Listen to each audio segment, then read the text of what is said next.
माथितिर घुम्न आएको अनि एउटा भिडियो बनाइदिउँ न त आज हैन के हुन्छ र।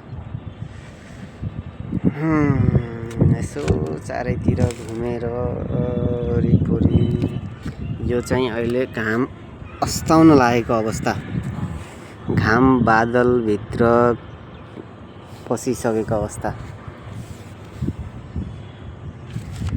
एउटा गाना गाइदिउँ हजुर है त, कस्तो लाग्छ। उठ सानो उज्यालो भयो, भाले बास्यो डाँडैमा जुन गयो,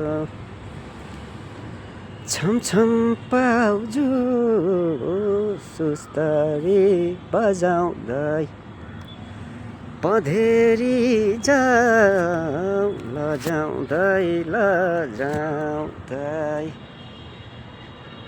उठ सानो उज्यालो भयो, भाले बास्यो डाँडैमा जुन गयो, छमछम पाउजु सुस्तरी बजाउँदै, पँधेरी जाऊ लजाउँदै लजाउँदै।